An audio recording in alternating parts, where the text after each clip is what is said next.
I'm Haike Manning and I'm based in Hanoi, where I've been for almost 4 years now. A lot of people think about Hanoi as like a sleepy little town. Maybe a lot of people have an association with the past with Viet Nam.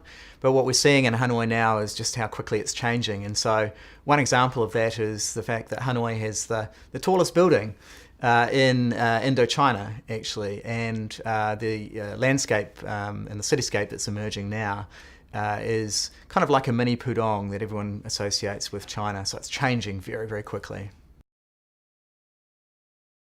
So one of the big ticket items we're dealing with right now is the first ever direct flights, which are going to start between New Zealand and Vietnam very shortly. And in fact, there is so Air New Zealand's going to start flying between Ho Chi Minh City and Auckland. It's really exciting. We've never had this connection before, and so we're really looking to make a big impact in terms of helping Air New Zealand really promote that service, and also to promote New Zealand as a destination for Vietnamese students, for Vietnamese tourists and business people. It has the potential to be a game changer, so we want to get the launch right. So that's our big focus at the moment.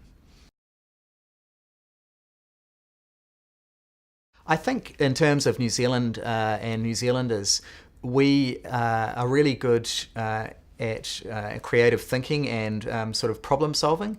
And I think that's a really important lens for us. We're quite agile in terms of our frames of thinking. We're unencumbered by bureaucracy, and it just enables us to be much more nimble and practical in terms of the way in which we think about international affairs, about the business of diplomacy. And so I think that's the unique, one of the unique things that New Zealanders bring to our line of work.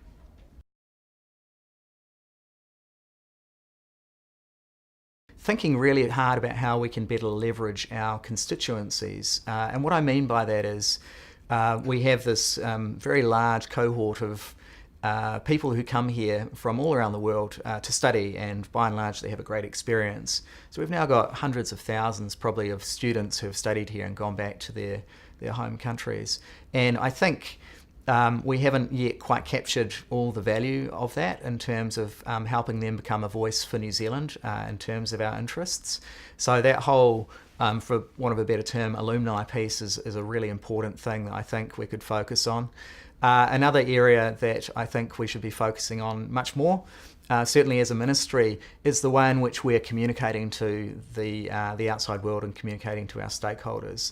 I think there's a huge amount that we can be doing, particularly in the public diplomacy space and in the social media space, that we're not doing yet, which will actually help to amplify what it is that New Zealand stands for and help us advance our interests.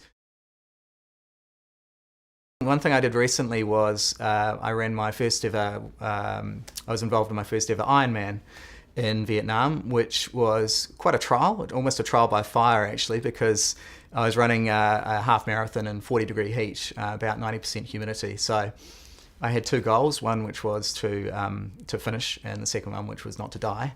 And I succeeded in both of those. So that was probably not fun, but anyway, it was an enjoyable thing. The other thing I enjoy doing is I enjoy drawing dinosaurs with my 4-year-old son.